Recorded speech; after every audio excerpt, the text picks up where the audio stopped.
Hello, I would like to talk about what I think the most powerful, interesting, and fun veteran build is for a minute. No, you're not going crazy. This is a re-upload. I'm a silly Billy and forgot to put a Games Lantern link anywhere in the video, and there's something about the talent tree that really bugs me, and I just want to... Yeah, you'll see. So, Dueling Sword, Plasma Gun, Toughness, Stamina, Toughness with this talent tree. So this build is all about abusing weapon specialists with the two best weapons in the entire game. You use one weapon to buff the other weapon. Let me show you what that's like. So, you get a kill with this. Now, your dueling sword has 65% crit chance and 25% attack speed, which basically puts it on par with a zealot. And then you use this enhanced dueling sword to get kills, to get stacks for this. Worth noting, you can get stacks anyway. So if you want to just build up ammo for your ranged weapon, you can just grenade a horde, and the bleed from these grenades, or just grenade kills, will give you stacks, which that can supercharge your stack gaining. So for the dueling sword, we went riposte always for a blessing. That's pretty much the only thing that's set in stone, and the reason for that is because riposte plus reciprocity plus desperado is about 65% crit chance when you add all this stuff up. I prefer Uncanny Strike as my second blessing. Precog is honestly just as good, and if you're only using this for horde clearing and you're using the plasma gun to deal with armored enemies, then you don't need Uncanny at all for the dueling sword. You could go precog for even more damage on the target you want to kill to build stacks for the plasma gun. And you could also drop this critical hit chance for Carapace if you want to keep Uncanny. Let me show you why you'd want to do that. You would want to do that because that allows you to consistently two-shot crushers even without a crit. So, you see how we didn't two-shot that guy? If we had the 25% Carapace, we would. However, if you crit just one time, you will two-shot them. And once you consider that this is 25% crit, and this is 40% crit that we don't have in that demonstration, 2 hits, 65% crit chance, you'll kill 20 crushers before you have to 3-hit one. But that's your prerogative. You could also use thrust as well for a blessing. But I generally think this is going to be the best dueling sword physically possible for veteran. So for plasma gun, I think this is the best plasma gun physically possible for veteran right now. And the blessings are actually, unfortunately, they're very locked in because of how this build works with weapon specialist and how it's abusing always prepared. So for perks, you could use Flak, Carapace, Unyielding. I prefer Flak and Unyielding because all Carapace does is give you like 1 hit less on a Crusher, but you're already using the dueling sword to like consistently two-shot them, so I'd rather just have this to help me kill gunners more. Also, something that I need to talk about is the heat. A big part of this build is you dump some damage like this, use it to buff up the dueling sword, and then the dueling sword kills stuff while the heat is dumping itself. Then you swap back. That swap back reloads the gun, and it keeps those 2 blessings going because it keeps the heat up.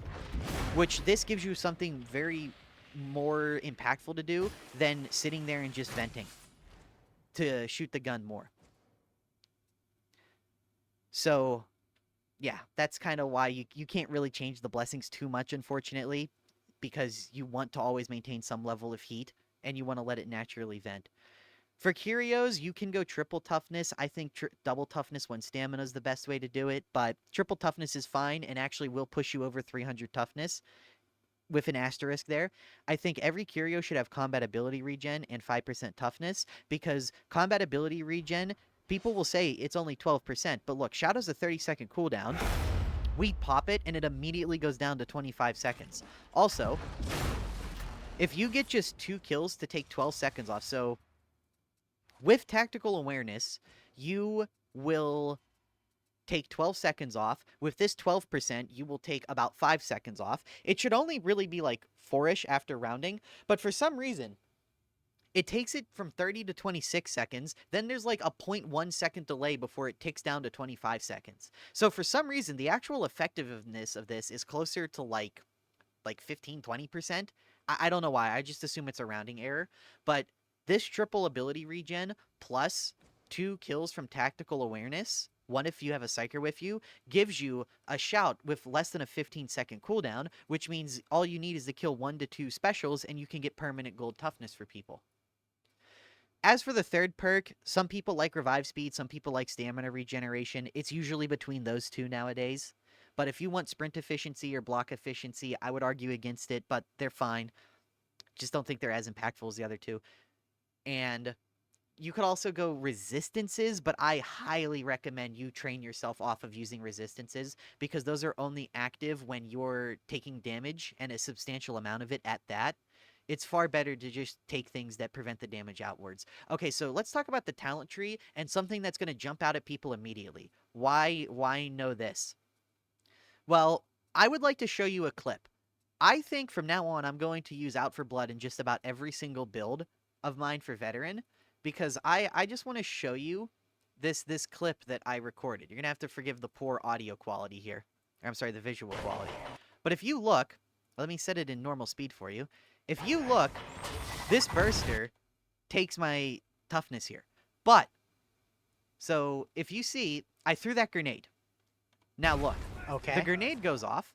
I immediately get 50% toughness back. I shoot the plasma gun once, get another like 30% toughness back. Shoot it again, get another 30% toughness back. And yeah, I'm kind of like going like, holy shit, because that is really, really good. In like a 3-second interval between Out for Blood and not going this way and then just taking this node for the swap speed, going like this also allows you to take an extra point here in On Your Toes, which means every time you swap, you get 20% toughness, which at first I didn't like, but honestly, the way Veteran tends to die is by not being in coherency, having Shout on cooldown, and something stripping their toughness, be it a sniper, a pox burster, something stupid, a gunner even.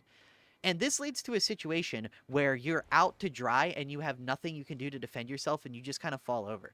Out for Blood fixes that problem. And frankly, I think Out for Blood removes the single largest problem that the Veteran runs into. It also gives you move speed, which I know a lot of people say 5% is not a lot, but if you just look, if we just do a 20-meter dash here, and then we run 20 meters back without it, if you're looking for it, like you're looking for it, you can like tell that it is ever so slightly slower. Anyway, doing this saves a point. As much as I don't want to go without confirmed kill, honestly, just throwing a grenade at a horde will give you more toughness back than confirmed kill. That's been my experience with all my playing with it lately. Another thing to note is that you can get field improv in this build by either taking away this toughness boost or taking away On Your Toes. And another thing is that same logic can be applied for demo team. And this is something that I want to talk about. I've been back and forth between these two with this particular build for the fact that since you have On Your Toes and Out for Blood, having more toughness makes this build way safer. And this one node, if you see, we have 243 toughness here. Well, this one node gives us 40 toughness. That node is 20% of your total toughness. And it becomes like 30%, I think, if you use a toughness Curio, something like that. So, if you want a safer experience where you're less likely to go down, toughness boost and On Your Toes makes you practically unkillable. But if you want to optimize for damage and clear a little bit more, then you could go demo team. But I would recommend for most people taking this. And the thing about demo team is I always rant and rave about how good it is. But at the end of the day, if you're not actually staying in coherency, you're not getting most of the elite kills, you're not constantly throwing your grenades and micromanaging them, then it's just not going to do much for you.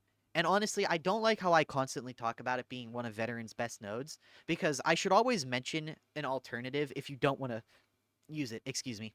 Because it's totally viable to say, I don't really like demo team all that much, because I don't want to constantly babysit and be on top of grenades. In which case you do that. But man, those juicy grenades on the horde giving you all of your toughness back with Out for Blood is amazing. And ultimately, the thing that settled me on this is one motion. Since you're doing so much weapon swapping with this build, which let me explain the general gameplay loop here, is that you want to have 2 grenades if you don't take demo team, 1 grenade if you do take demo team, and you use grenades virtually exclusively as a means to clear hordes, and then you use it to clear hordes, and you use it to build stacks for your gun. Now, something else that I forgot to showcase here that I wanted to point out, if I go over here real quick, So if you look at how many stacks that I have 8 stacks, 10 stacks. I go from 59, 56, 53, 50. I go from 50 shots up to 79.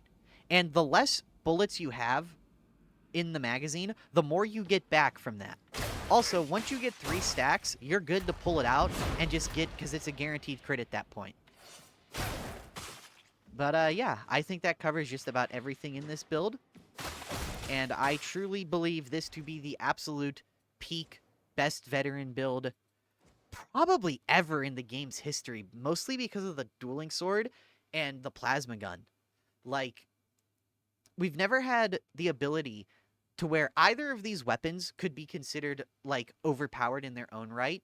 We always had the knife and the power sword, but the knife didn't have as much oomph as you wanted, and the power sword was so slow you could easily get overwhelmed and just left for dead if you were going to run both of these really slow weapons. But now we've got a mobile weapon with oomph, and this is the best weapon that has ever existed in the game. Dude, fuck nerfing the dueling sword. Keep the dueling sword as is. I don't care. Nerf this thing. This thing is disgustingly overpowered. But yeah, I think that is. I think that's everything I want to say. This time I'll remember to put a Games Lantern link in the description so I won't feel the need to ever redo this. Hopefully this is the last time I'm talking about builds for a while. Whee!